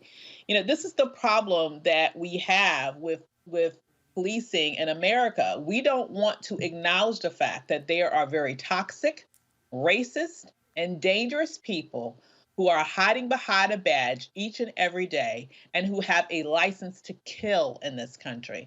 And even though for years we've known that these organizations have been penetrated by white supremacist organizations, nothing has been done to root it out. You know, this guy is talking extreme political views, not necessarily white supremacist views, but either way, he's talking about people and doing it from behind the badge. I'm glad he was discovered, and I'm glad he was fired. What you're dealing with here, Shane, you're dealing with an increasing number. We're now seeing it because people are public. These white police officers who work in law enforcement, who are racist, who are sexist, who are homophobic, and these are the folks with badges and guns. No, it's obviously always concerning when we have police officers that are patrolling our communities, and mind you, they're patrolling our communities every day, that are not rooted out. It is a real issue. And this is why we really, President Obama tried to create the 21st Century Policing Task Force and really try to put new mandates and look federally and across the map. But I think that locally, in our local jurisdictions, we need city governments, county governments that are willing to fire these officers when they hear them, see them, or catch them making statements like this. They need to be immediately fired.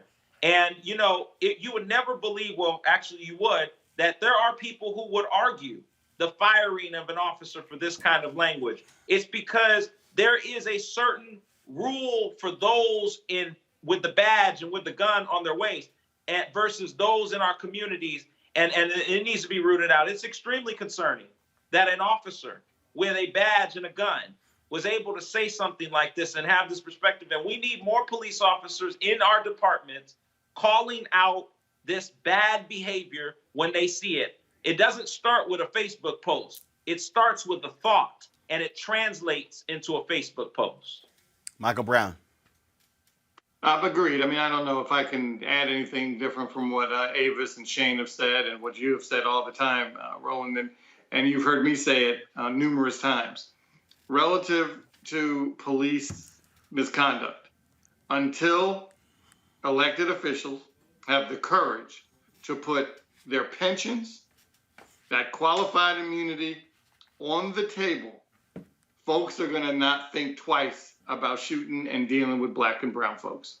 You have to threaten their livelihood, and not just their livelihood of the present, but their livelihood for the future when they retire, or if they have to pay their own legal bills.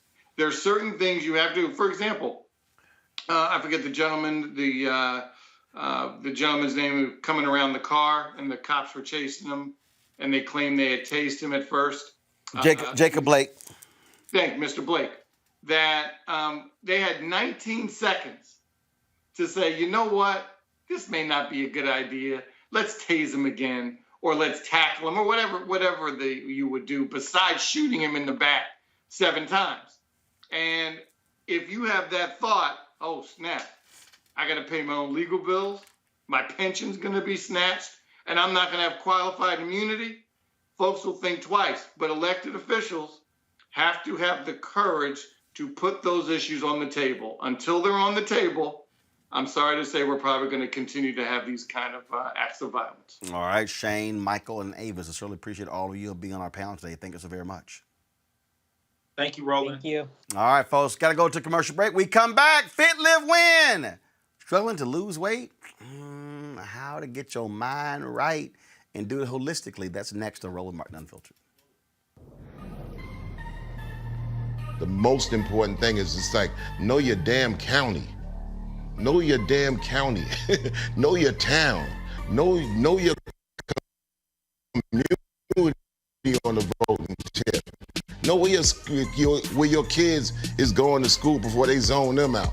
Right. Know that, all right, man, I done paid this money this time. I don't want to pay a damn bit of tax, but the tax I do pay is going to pay this month. It's like, so at least know that much before you try to catch and say, well, I want to just follow the Super Bowl of politics.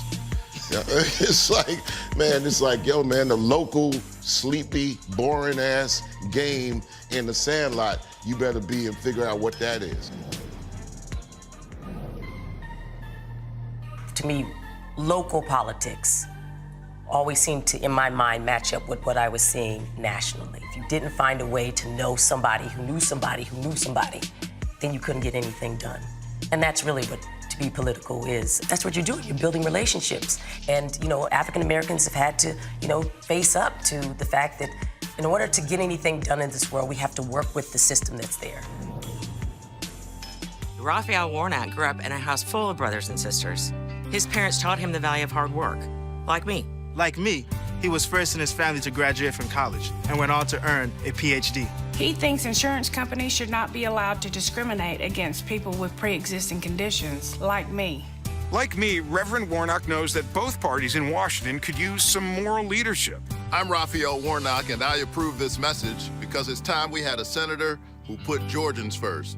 I'm John Ossoff, and too many are struggling to afford prescriptions. One change in the law would make a huge difference. See, Medicare is America's biggest buyer of prescriptions, but the drug companies bought off Congress, and they made it illegal for Medicare to negotiate lower prices. It's straight up corruption. Fighting corruption is my job. I approve this message because I'm not taking donations from corporate PACs, and I won't let the drug companies rip us off anymore.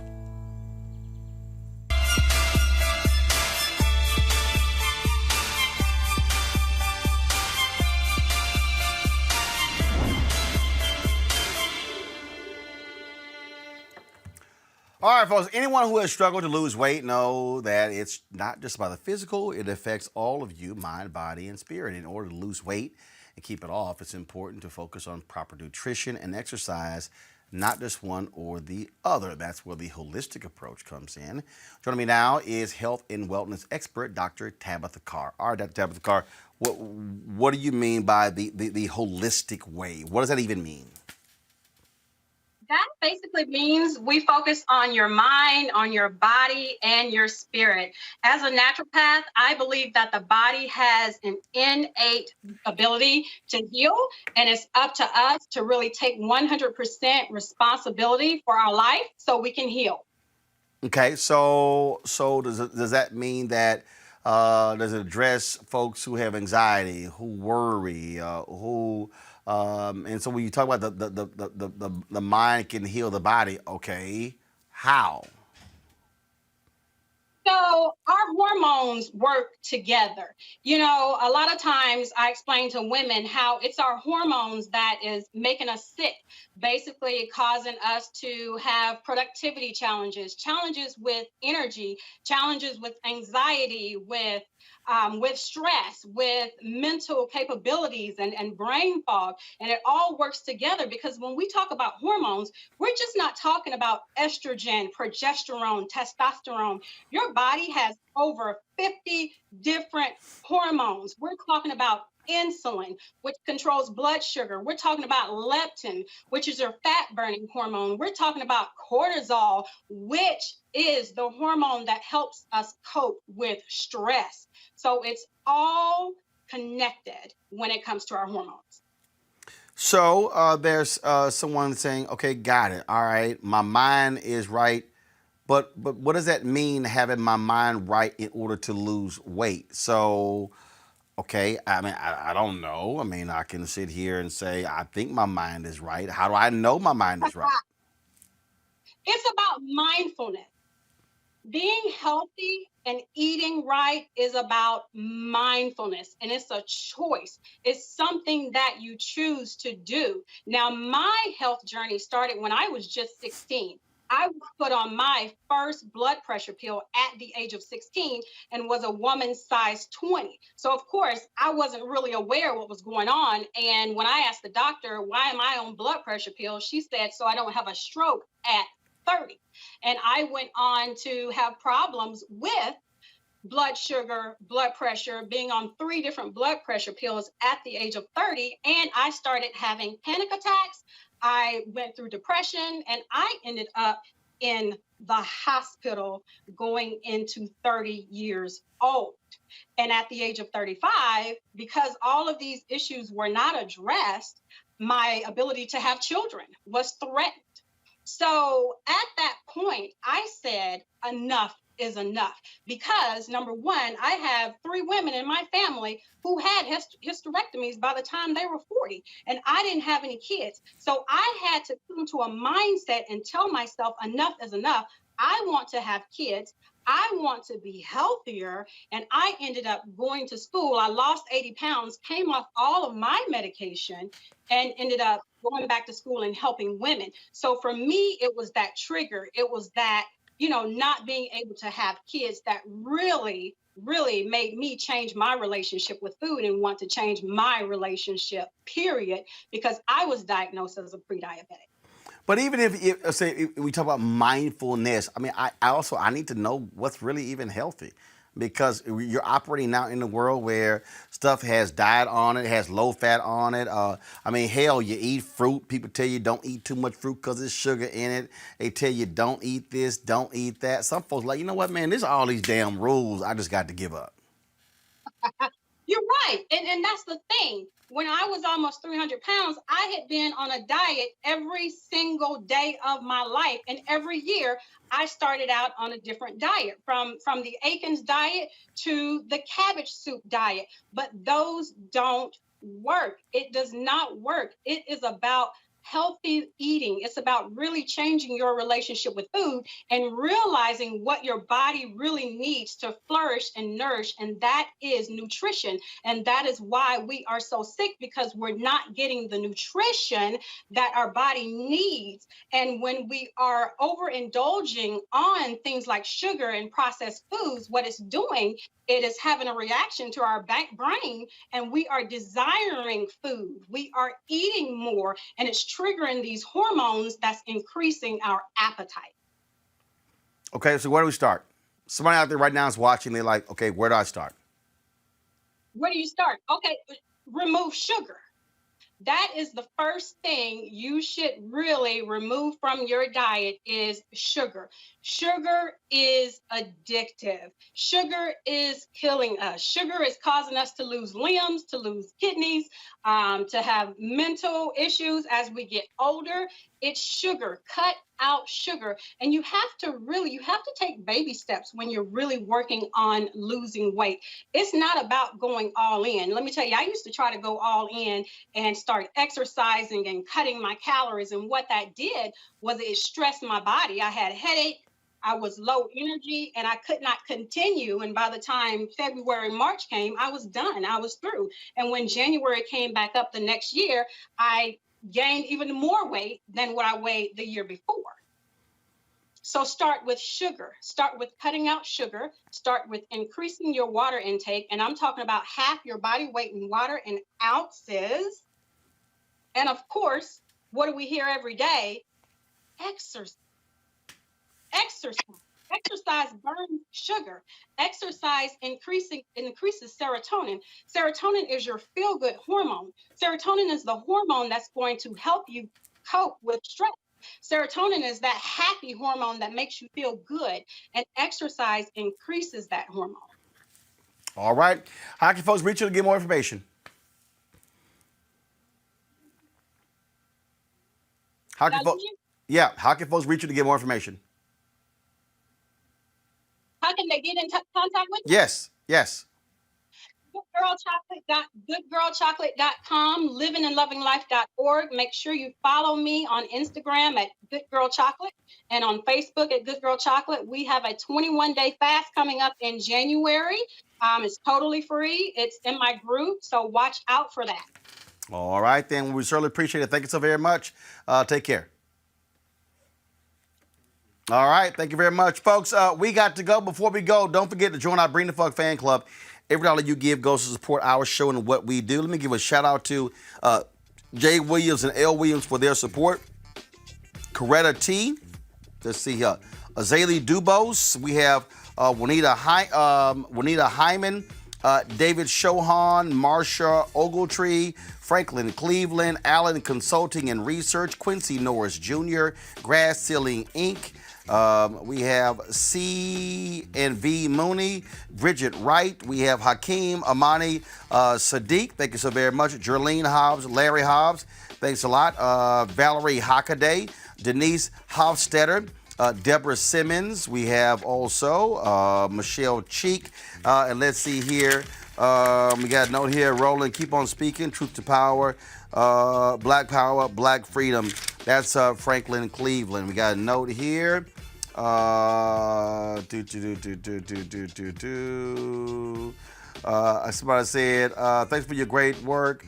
You and your team provides for our education and support of African American everywhere. Applaud you for your respect and repeating the needs to keep it real.